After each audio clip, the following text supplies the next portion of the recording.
एक बार एक संत जी एक गांव में गए, गुरु जी प्रभु यीशु के दास गांव में गए। जैसे उस गांव में घुसे, सरहद में आए, लोगों ने दौड़ के गले लगाया, माला पहनाई और कहा मुखाग्रवाणी बोलिए, वचन सुनाइए। वचन सुनाया, पूरी रात जनता भीड़ लगा के आपके जैसे सुन रही, मन लगा के आत्मा की गहराई से सुन रही, और प्रभु का दास वचन सुनाते जा रहे। पूरी रात भोजन पानी प्रसाद सब देते गए और सेवा की। सुबह संत जी जब विदा होने लगे, संत जी का हृदय आनंदित, उन्होंने गांव की सरहद पर जाके दोनों हाथ उठा के कहा, उजड़ जाओ।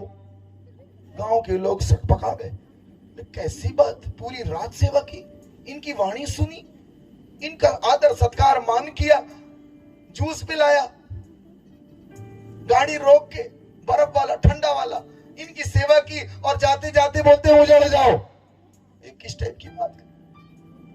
उनके साथ जो उनके सेवकगण थे वो भी हैरान कि गुरुजी कैसी बात कर।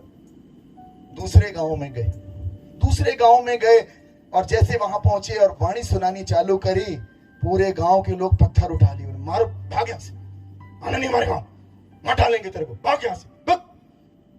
अपमान किया, अपशब्द बोले, पीने को एक गिलास पानी नहीं दिया और उनको पत्थरों से दिखा दिखा के डरा के भगा दिया। और जब वो सरहद पे गए, पूरे गांव के लोगों को दोनों हाथ उठा के बोलते हैं, बसे रहो, बढ़िया बसे रहो, यहीं बसे रहो। चेलों को नहीं रहा गया। चेले बोले, गुरुजी लगता है आप सठिया टाइप के कहो का, दिमाग खराब है आपका। एक गांव जहां इतना स्वागत, इतना आदर, इतना मान, सब बैठ के एक टक होके एक हृदय से सुन रहे थे, उनको आप बोलते हैं कि उजड़ जाओ, और इन दुष्टों को बोलते हैं बसे रहो, ये क्या है?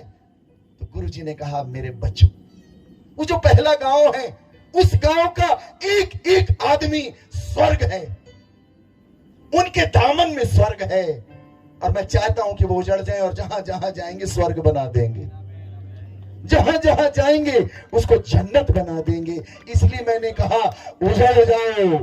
गेहूं का दाना जब तक गिर के मरता नहीं, वो फलता नहीं।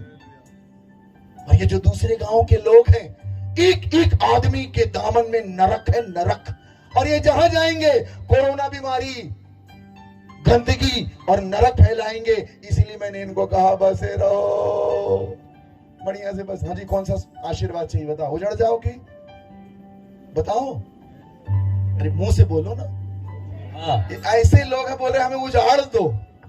इस ब्रह्मांड में पहले लोग होंगे, हमको उजड़ने का आशीर्वाद दो। Hallelujah, hallelujah.